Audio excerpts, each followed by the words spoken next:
নমস্কার। খবরদার কথা নয়, আজকে এমন একটা বিষয় নিয়ে জরুরি ভিত্তিতে আপনাদের সামনে এলাম।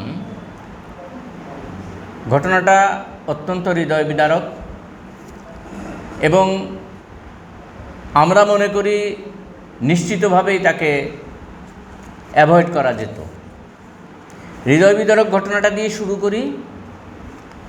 ত্রিপুরা স্টেট কোঅপারেটিভ ব্যাংকের পরীক্ষা রাজ্যের বাইরে হচ্ছে, এই নিয়ে নানা রকম কথাবার্তা হয়েছিল। আইবিপিএসের আন্ডারে এবারের এই পরীক্ষা আসাম ভিত্তিক হচ্ছে। জানা গেছে প্রায় 19,664 জন পরীক্ষার্থী এই পরীক্ষায় অংশ নেবেন। হৃদয় বিদারক কথাটা বললাম এই কারণে, এই পরীক্ষার্থীদের ভেতরে যারা গৌহাটি রওনা হয়েছিলেন, কেউ বাসে, কেউ ট্রেনে, কেউ প্লেনেও গিয়েছেন, এই বাসে যাওয়ার পথে আসামের ভেতরে একটি জায়গায় বাসটি দুর্ঘটনায় পড়ে। ডিমা হাসাও জেলা বলে জায়গা একটি, এখানে দুর্ঘটনায় পড়ে এবং এই বাসের একজন যাত্রী, তার নাম দীপরাজ দেববর্মা, তিনি নিহত হন। এই যেখানে অ্যাক্সিডেন্টটা হয়েছে ঠিক সেই জায়গায় সাধারণভাবে লোক চলাচল ব্যাপক পরিমাণে ছিল, ঘটনাটা তা না। শিলচর মেডিকেল কলেজে নিয়ে আসার পথেই দীপরাজের মৃত্যু হয়। এছাড়া আমাদের কাছে যা তথ্য, তাতে আরও 7-8 জনের অবস্থা গুরুতর। এর ভেতরে যিনি গাড়ির চালক ছিলেন তার অবস্থা আশঙ্কাজনক। এছাড়া আরও কী ঘটনা ঘটেছে সব মিলে প্রায় 30-35 জনের ওপরে মারাত্মক আহত ওখানে আছেন। দীপরাজের ঘটনাটা আমাদের খুব আহত করেছে। মাস দুয়েক আগে তিনি বিবাহ সূত্রে আবদ্ধ হয়েছিলেন। তার স্ত্রীর পরিবারের, অর্থাৎ তার বাবার বাড়িতে কেউ নেই। উনি এই শ্বশুর বাড়িতেই তার স্বামীকে আঁকড়ে ধরেই বাঁচার চেষ্টা করেছিলেন। এই ধরনের ঘটনা আমাদের কানে যখন এলো, আমরা চুপচাপ বসে থাকতে পারিনি। আমরা নানাভাবে খোঁজখবর করার চেষ্টা করছি। এই প্রসঙ্গে আমাদের মনে যে প্রশ্নটা জেগেছিল সেটা হচ্ছে, এই পরীক্ষা, এই ত্রিপুরা স্টেট কোঅপারেটিভ ব্যাংকের পরীক্ষা, মনে রাখবেন আমি বারবার বলছি, ত্রিপুরা স্টেট কোঅপারেটিভ ব্যাংক এই আইবিপিএসের আন্ডারে যাওয়ার কি প্রয়োজন ছিল? কেন পরীক্ষা হবে মাত্র 3টি পোস্টের? একটা হচ্ছে অ্যাসিস্ট্যান্ট ম্যানেজার, একটা করণিক পদ, আরেকটা হচ্ছে গ্রুপ ডি, তাদের পোস্টে পরীক্ষা হবে। এই পরীক্ষার টোটাল পোস্টের সংখ্যা হচ্ছে 156। এ রাজ্যে ত্রিপুরা স্টেট কোঅপারেটিভ ব্যাংকের ব্রাঞ্চ রয়েছে মাত্র 66টি। এই সব মিলে আমাদের মনে স্বাভাবিকভাবেই প্রশ্ন জাগছে যে কেন ত্রিপুরা রাজ্যে এই পরীক্ষাটা নেওয়া গেল না। আর আমরা তো বলি, আমরা বিশ্বাসও করি, এ রাজ্যের পরিকাঠামো ব্যাপকভাবে উন্নত হয়েছে, নানা পোস্টারও দেখি ছবিসহ। কোথায় গেল এসব? এই নিয়েই আজকে আলোচনা করব। প্রথমেই প্রয়াত দীপরাজ দেববর্মার স্মৃতির প্রতি আমরা খবরদার কথা নয়ের পক্ষ থেকে শ্রদ্ধা নিবেদন করছি। তার শোকাহত পরিবারের প্রতি সমবেদনা জ্ঞাপন করছি। আমরা এই বিষয়গুলি নিয়েই আজকে আলোচনার জন্য আমন্ত্রণ জানিয়েছিলাম। রাজ্য কংগ্রেসের মুখপাত্র আমির হোসেনকে, আমার বাঁদিকে বসেছেন। আমি সাহেব আপনার কাছে সরাসরি যাই যে আমরা শুনেছি আপনাদের দলের পক্ষ থেকে ডেপুটেশনও দিয়েছিলেন এই বিষয়টিতে আপত্তি জানিয়ে, এবং এই ডেপুটেশনের ফলাফল কি হলো?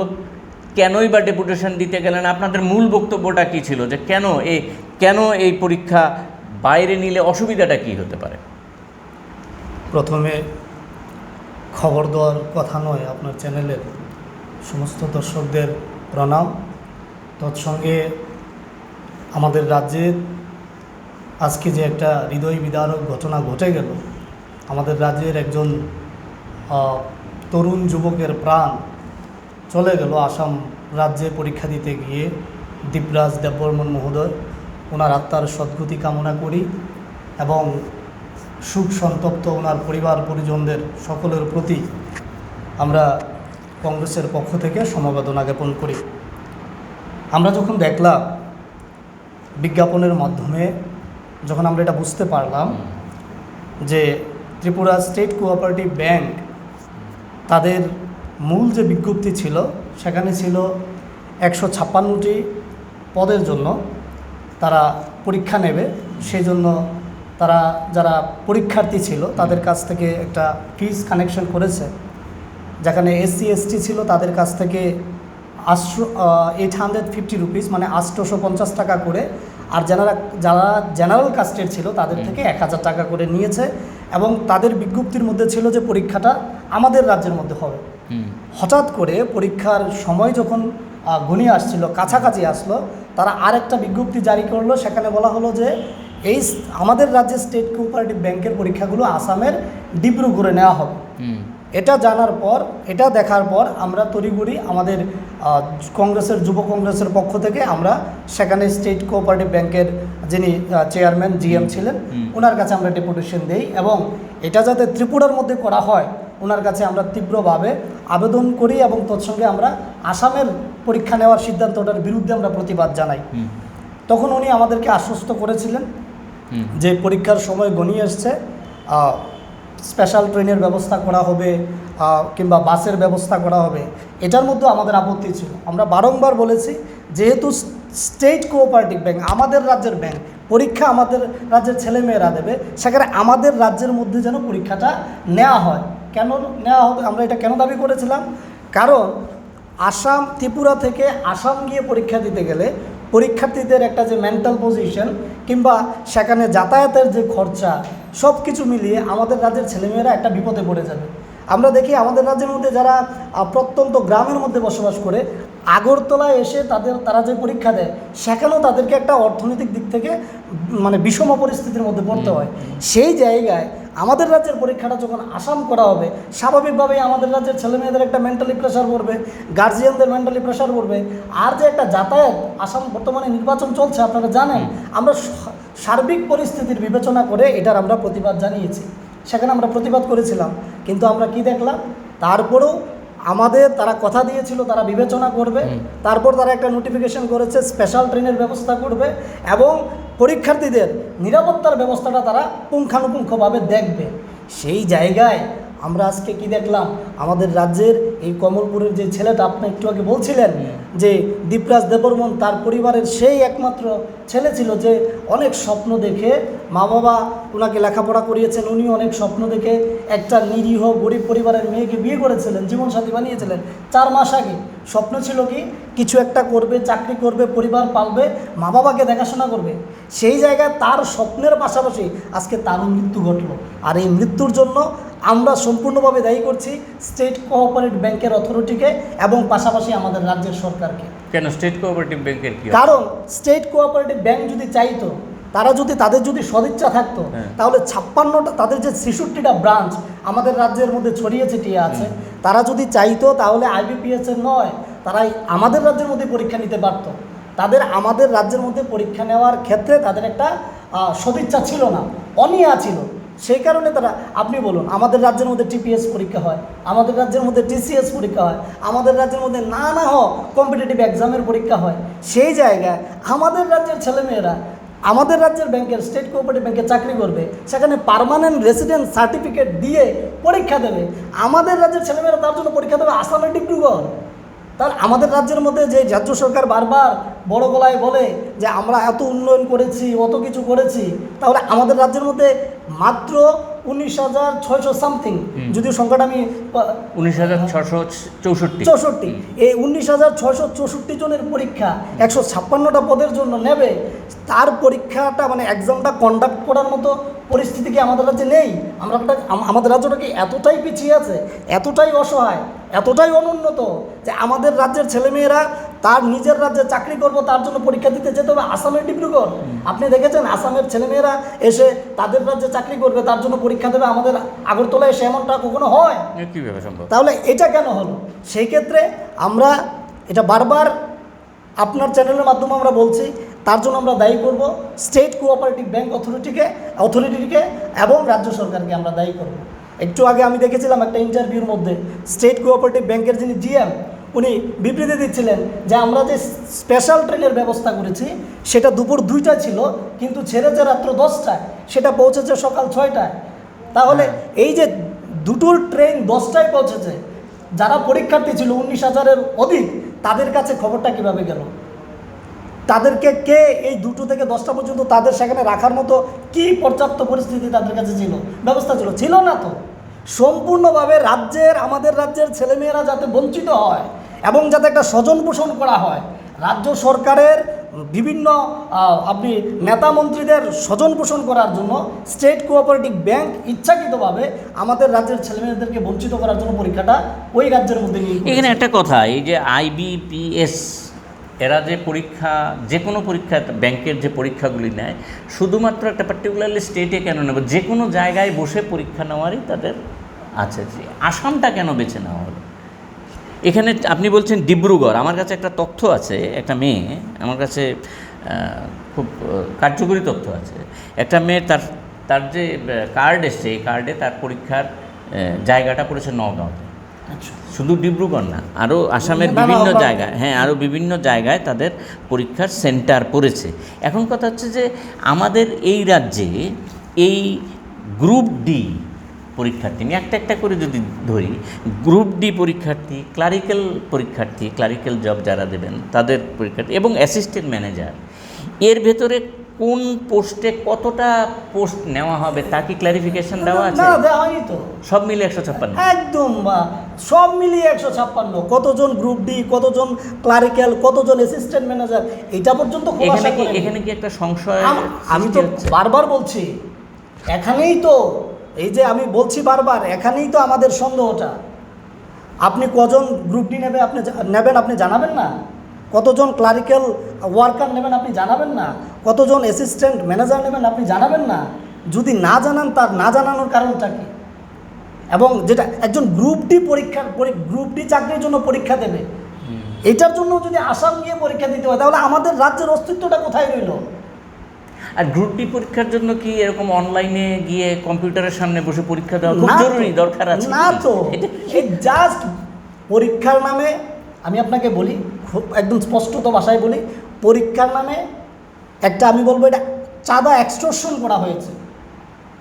আমি এটাকে এক্সটর্শন বলবো। এই যে পরীক্ষার ফি বাবদ যে টাকাগুলো নেওয়া হয়েছে, এটাকে আমি এক্সটর্শন বলবো। তো কেন? কারণ হচ্ছে পরীক্ষার তো অনেক খরচ আছে। তাহলে আপনি আমাদের রাজ্যে কেন করলেন না? আপনি এত টাকা করে নিয়েছেন, নিশ্চয়ই একটা হিসাব করে টাকাটা নিয়েছেন। পরীক্ষা কন্ডাক্ট করতে গেলে এই টাকাটা লাগবে, আপনি যখন পরীক্ষার ফিসটা নিয়েছেন এই রাজ্যের হিসাব করে নিয়েছেন তো আপনি। তাহলে কেন আপনি এটাকে আসাম নিতে গেলেন? আপনার উদ্দেশ্যটা কি? এটা কে খোলাসা করবে? তাদের জবাব দিতে হবে তো। আমাদের কাছে তাদের জবাবটা দিতে হবে, আমরা বাধ্য করবো তাদেরকে। এর জন্য দায়ী তো আমি বারবার বলছি, স্টেট কোঅপারেটিভ ব্যাংক অথরিটি দায়ী এর জন্য। এটা জাস্ট একটা অ্যাক্সিডেন্ট নয়, এটাকে আমি খুন বলবো। এখানে একটা বিষয় আপনাদেরও জানাই যে একটা পরীক্ষার্থী এক রাজ্য থেকে আরেক রাজ্যে পরীক্ষা দিতে যাওয়ার পথে প্রথমেই যদি ট্রেনটা ধরেন বিনা পয়সাতেই দেওয়া হলো, কিন্তু তার আনুষঙ্গিক খরচও কিন্তু আছে এই ট্রেন জার্নিটার ক্ষেত্রে। এক মানসিক চাপ রয়েছে পরীক্ষার্থী, কিন্তু আপনি ভাববেন আপনি বেড়াতে যাচ্ছেন না, আপনি পরীক্ষার্থী হিসেবে যাচ্ছেন, তার একটা মানসিক চাপ আছে। পাশাপাশি আরেকটা বিষয় রয়েছে, সেটা হচ্ছে যে এই রাজ্য থেকে আরেক রাজ্যে গিয়ে নতুন পরিবেশে তার পরীক্ষার সিস্টেমের সঙ্গে, তার আবহাওয়ার সঙ্গে মিলে পরীক্ষা দেওয়া কিন্তু যথেষ্ট কঠিন। আমরা এই রাজ্যে TPS ক্যাটাগরির পরীক্ষা কিন্তু এই রাজ্যে OMR শিটে নেই। কেন নেওয়া গেল না? আপনার কাছে যেটা আমি সাহেব একটা বিষয় জানতে চাই, যে আমাদের এই রাজ্যে তো গুরুত্বপূর্ণ আরও অনেক পরীক্ষা টরীক্ষা হয়। যদি এই IBPS-এর আন্ডারে স্টেট কোঅপারেটিভ ব্যাংক যদি যায় তাহলে আপত্তিটা কোন জায়গায়? নাম্বার 1। নাম্বার 2, যদি TCS পরীক্ষা আগরতলা শহরে বসে দেওয়া যায়, তাহলে এই গ্রুপ ডি বা ক্লারিক্যাল বা অ্যাসিস্ট্যান্ট ম্যানেজারের পরীক্ষাগুলি দেওয়ার আপত্তিটা কোন জায়গায়, বা আপনারা কেন এটা বাধা দিচ্ছেন? হ্যাঁ দেখুন, আমরা এর আগেও আমি এটাই বলেছি, আমাদের আপত্তিটা কোন জায়গায় ছিল।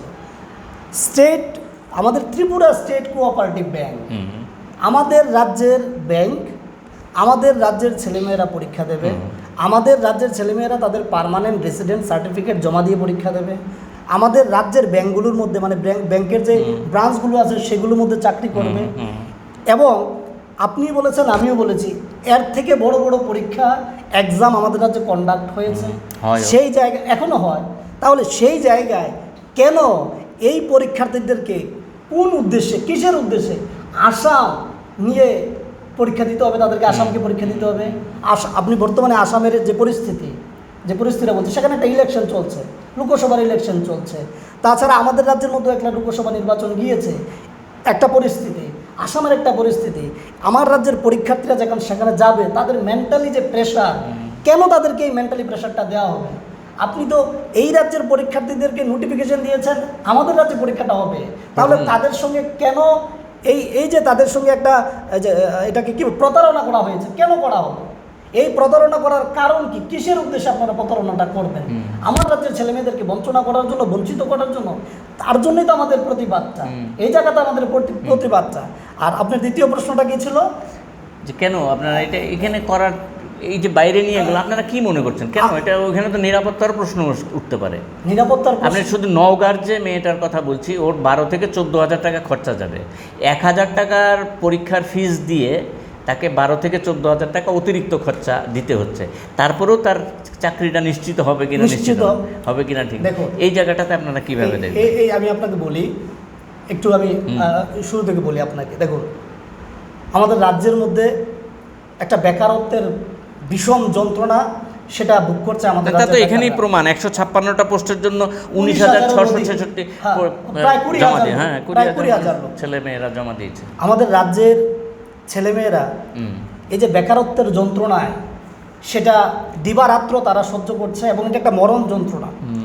তার মধ্য দিয়ে আমরা দেখেছি 2018 সালের পূর্বে, আমি একটু পিছনে গিয়ে বলছি, 2018 সালের পূর্বে এই যে বর্তমান সরকারটা, তারা যখন সরকারে ছিল না, তাদের দল তাদের ম্যানিফেস্টোর মধ্যে কথা দিয়েছিল, তো যদি ক্ষমতায় আসতে পারি তাহলে আমরা বছরে 50,000 করে চাকরি দেব, যদি ক্ষমতায় আসতে পারি তাহলে নানা দপ্তরের মধ্যে যে শূন্যপদগুলো খালি আছে, পূরণ করা হয়নি, সেগুলো পূরণ করা হবে। সেখানে আপনি বিভিন্ন ব্যাংক বলুন, বিভিন্ন ইনস্টিটিউশন বলুন, সবগুলোর ক্ষেত্রে রাজ্যের বেকার ছেলেমেয়েরা এটা বিশ্বাস করেছিল যে যদি হয় তাহলে আমাদের ভবিষ্যৎটা বেঁচে যাবে। তাদেরকে ভোট দিয়ে ক্ষমতায় এনেছে। তখন রাজ্যের বেকাররা ছিল এই বিজেপি দল আর বর্তমান সরকারের কাছে চোখের মণি। যখন সরকারটা প্রতিষ্ঠিত হলো, 5 বছর অতিক্রান্ত করার পরেও আমাদের রাজ্যের বেকারদের জন্য কিছু করা হলো না। আমাদের রাজ্যের বেকাররা যখন বেকার যন্ত্রণায় ছটফট করছিল, রাজপথে তাদের অধিকার চাওয়ার জন্য তারা রাজপথে নেমেছিল, পুলিশের লাঠিপেটা খেয়েছে। যখন বারবার সরকারের কাছে প্রশ্ন করছিল আমাদের চাকরিগুলো কোথায়, সেই জায়গায় এই দলটা এবং এই দলের সরকার, যাদের কাছে বেকাররা ছিল একটা সময় চোখের মণি, আজকে আমার রাজ্যের বেকাররা তাদের কাছে চোখের ছানিতে পরিণত হয়ে গেছে। এবং তারা পরিকল্পনা করতে লাগলো কিভাবে রাজ্যের বেকারদেরকে বঞ্চনা করা যায়। আমরা দেখেছি তারা বলেছিল 10,323 থেকে শুরু করে প্রয়োজন বোধে সংবিধানের সংশোধন করে ওরা দেবে। নানা পরিস্থিতির মধ্য দিয়ে আমাদের রাজ্যের বেকাররা তাদেরকে বিশ্বাস করে ভোট দিয়ে ক্ষমতায় এনেছিল। আজকে 156টা পদের জন্য 20,000 সেখানে প্রত্যাশী, তারা পরীক্ষা দেওয়ার জন্য প্রস্তুত। তাদের পরীক্ষাটা পর্যন্ত আমাদের রাজ্যের মধ্যে তারা করাতে চাইছে না। কিভাবে প্রতারণা করা যায়, কিভাবে 20,000 লোক আসাম যাবে না, সেখানে একটা সংখ্যা থেকে যাবে নানা কারণে, অর্থনৈতিক কারণে। আপনি জানেন আমাদের রাজ্যের গ্রামীণ অর্থনীতির বর্তমান অবস্থা কি। 1,000 টাকার যদি পরীক্ষার ফি দিতে হয়, অন্যের কাছ থেকে ধার করতে হয়, সেই জায়গায় 10 থেকে 15,000 টাকা করে আসাম পরীক্ষা দিতে যাবে। একটা শ্রেণীকে এখানে বঞ্চনা করে দিল, আরেকটা শ্রেণীতে কীভাবে বঞ্চনা করলো, মেন্টালি প্রেশার ক্রিয়েট করে। এইটা কেন করছে? কারণ এই সরকারটা চাইছে আমাদের রাজ্যের যে মূল শক্তি, যুব শক্তি, তাদেরকে বেকার করে রাখা এবং তাদেরকে হতাশার যে সমুদ্র সেখানে ঠেলে দেওয়া, যেন হতাশায় কি করে আমাদের রাজ্যের একটা শিক্ষিত বেকার সমাজকে নেশার দিকে ঠেলে দেয়, আরেকটা শিক্ষিত শিক্ষিত বেকার সমাজকে তারা কানের মধ্যে, আমি এখানে স্পষ্টত বলতে চাই, এই যে সাম্প্রদায়িকতার নানা বিষ দিয়ে বিভেদকামী শক্তি তাদের ভিতরে ঢুকিয়ে দিয়ে তাদেরকে মূল স্রোত থেকে সরিয়ে দেওয়া, একদিকে নেশার দিকে ঠেলে দেওয়া, আরেকদিকে একটা অন্ধাত্ব সাম্প্রদায়িকতা ঠেলে দেওয়া। আর এই যে একটা পরিষ্কার করে রেখেছে নেতাদের, অর্থাৎ বিজেপি দলের নেতা মন্ত্রীদের ছেলেমেয়েদেরকে কীভাবে স্বজন পোষণের মাধ্যমে চেয়ারে বসানো যায়, এইভাবে এই পরিকল্পনা নিয়েই তারা আমাদের রাজ্যের বেকারদেরকে আজকে এইভাবে ব্যাপদে পরিচালিত করছে। সেই জায়গায় আমরা যারা যুব কংগ্রেস করি, আমরা যারা কংগ্রেস দলটা করি, আমরা বারংবার বলে এসেছি আমাদের বিজেপি দলের নেতা মন্ত্রীদের সঙ্গে ব্যক্তিগত শত্রুতা নেই। আমরা বারবার তাদের কাছে যাই, আমরা বলি যে তোমরা যে প্রতিশ্রুতিগুলো দিয়েছো পূরণ করো, তোমরা যে বলেছো চাকরি দেবে চাকরি দাও, তোমরা বলেছো সর্বশিক্ষা স্কুলের মধ্যে যারা চাকরি করে তোমরা নিয়মিতকরণ করবে তাদেরকে নিয়মিতকরণ করো, তোমরা বলেছিল ডাবল ইঞ্জিনের সরকার, প্রয়োজন বোধে সংবিধানের সংশোধন করে হলেও তাদেরকে তাদের অধিকার ফিরিয়ে দেওয়া হবে, আমরা বলেছি করে দাও, তোমরা বলেছো বছরে 50,000 করে চাকরি দেবে, আমরা বলেছি তোমরা এটা করো, আমরা বলেছি তোমরা এটা করো। তোমরা আমাদের রাজ্যের একটা ছেলে যদি চাকরি পায়, আমি বিশ্বাস করি একটা বেকার ছেলে তার পরিবারের দায়িত্বটা নিল। বেকারদের যন্ত্রণা আমি এটা উপলব্ধি করি। সেই জায়গায় আজকে যেখানে 156 জনের জন্য 20,000 পরীক্ষার্থী প্রায় তারা আসাম যাবে পরীক্ষা দেওয়ার জন্য, অথচ আপনি নোটিফিকেশন জারি করেছেন আমাদের রাজ্যের মধ্যে পরীক্ষা নেবেন, আপনি নোটিফিকেশনের মধ্যে যে টাকা ধার্য করেছেন ফিস, এই রাজ্যে পরীক্ষা নেওয়ার হিসাব করেই আপনি ধার্য করেছিলেন, কেন তাদেরকে আসাম যেতে বাধ্য করা হলো? আজকে যে এই দীপরাজ দেববর্মন মারা গেল, আপনি তার পরিবারের কাছে আপনি কি জবাবটা দেবেন? আমরা ত্রিপুরাবাসী হিসাবে আমরা কি জবাব দেবো তাদের কাছে? আপনি ছাড়ুন রাজনীতি, ছেড়ে দেন রাজনীতি, আপনি এই রাজ্যের, আমি এই রাজ্যের, সবাই এই রাজ্যের, আপনি কোন মুখে ওই দীপরাজের মায়ের সামনে গিয়ে দাঁড়াবেন? কি ভাষায় তাকে সান্ত্বনা দেবেন? ওই যে মেয়েটা অল্প বয়সে বিধবা হলো তার কাছে কি জবাব দেবেন? আমরা ত্রিপুরা রাজ্যের নাগরিক, প্রত্যেকটা নাগরিকের প্রতি আমাদের দায়বদ্ধতা আছে, আমরা সমাজবদ্ধ জীব। সেই জায়গায় আমাদের একটা ছেলে অকালে ঝরে গেল, কার জন্য, কে দায় নেবে? এটার সম্পূর্ণ দায় স্টেট কোঅপারেটিভ ব্যাংকে নিতে হবে এবং এই রাজ্য সরকারকে নিতে হবে। এই জায়গাটাই আমাদের আপত্তি। ঠিক, আমির হোসেনের এই জায়গাটা ঠিক যে এই দায়িত্বটা কে নেবে। আমাদের বক্তব্য হচ্ছে খবরদার কথা নয় মনে করে যে এই জায়গা থেকে বেরিয়ে আসার সুযোগ ছিল। আগরতলাতে বসেই ওএমআর শিটের মাধ্যমেই পরীক্ষা নেওয়া সম্ভব ছিল, কেন করলেন না তারাই জানেন। হঠাৎ করে কেন আইবিপিএসের জায়গায় যেতে হলো, কোনো টেকনিক্যাল কারণ ছিল কি না তারা ব্যাখ্যা করবেন। আমরা যে জায়গাটায় দেখতে চাইছি যে এই আপনাদের নোটিফিকেশন অনুযায়ী আমরা বলতে চাইছি যে এই 156 জনের ভেতরে কিন্তু 46 জন মহিলা তাদের জায়গা পাবেন, চাকরির জায়গা পাবেন, অর্থাৎ বাকি অংশের জন্য পুরুষদের জন্য কিন্তু 110খানা পোস্ট হয়ে গেল। এই যে জায়গাগুলি কিন্তু পরিষ্কার করে নেওয়া উচিত, কারণ 30% মহিলাদের জন্য রিজার্ভেশন রয়েছে, সে কথাও বলা হয়েছে। আমি জানি না যে সংসদে যে 33% রিজার্ভেশনের কথা বলা হয়েছিল এটা কবে থেকে চালু হবে তা নির্ধারিত না থাকলেও এখানে সেটা কি করে দেওয়া হলো আমি জানি না। তবে আমরা আশাবাদী যে এই ধরনের ঘটনা ভবিষ্যতে যাতে না ঘটে, তার জন্য আমার সর্বশেষ প্রশ্ন আমির হোসেনের কাছে যে আপনাদের এই ঘটনার পরিপ্রেক্ষিতে কি দাবি রইল? দেখুন, যিনি চলে গেছেন ওনাকে আমরা আর ফিরিয়ে আনতে পারবো না। ওনার মাথার উপর ওনার পরিবার ছিল, কারণ ওনার পরিবারের দায়িত্বটা ওনার কাঁধে ছিল। আমরা স্পষ্টতই দাবি জানাচ্ছি এখান থেকে, ওই পরিবারের মধ্যে একটা সরকারি চাকরি দিতে হবে, ইমিডিয়েট ঘোষণা করতে হবে। তার পাশাপাশি যাদের কারণে অকালে দীপরাজের মতো একজন তরুণ তুর্কি শিক্ষিত যুবকের প্রাণ চলে গেল, তাদেরকে দায়ভার নিয়ে আমি বলে দিচ্ছি আপনাকে, স্টেট কোঅপারেটিভ ব্যাংকের যিনি চেয়ারম্যান ওনাকে দায়ভার নিয়ে পদত্যাগ করতে হবে এবং রাজ্যের মানুষের কাছে ওনাকে ক্ষমা চাইতে হবে যে আমাদের ভুলের কারণে, ত্রুটির কারণে দীপরাজের পরিবার থেকে আজ দীপরাজ চিরতরে চলে গেল এবং ওনাকে পদত্যাগ করতে হবে। এটা আমাদের দাবি, স্পষ্টত দাবি। কেন বলছি? কারণ এইরকম ঘটনা যাতে আমাদের রাজ্যে আর না ঘটে, অদূর ভবিষ্যতে আরও পরীক্ষা নেওয়া হবে, বিভিন্ন দপ্তরে পরীক্ষা নেওয়া হবে, কারোর মাথায় যেন এরকম তুগলুকি সিদ্ধান্ত না আসে, তার জন্য এটা একটা উদাহরণস্বরূপ হবে এবং এটাকে আমরা যেন এক্সাম্পলারি করতে পারি, উদাহরণস্বরূপ বানাতে পারি। তার জন্য আমরা চাইছি যে উনাকে ক্ষমা চাইতে হবে, পদত্যাগ করতে হবে। তৎসঙ্গে যেটা সর্বপ্রথম এবং প্রাধান্য, দীপরাজ দেববর্মনের বাড়িতে ইমিডিয়েট একটা সরকারি চাকরি প্রদান করতে হবে এবং পাশাপাশি এককালীন আর্থিক তাকে সাহায্য দিতে হবে যাতে তার পরিবারটা ঘুরে দাঁড়াতে পারে।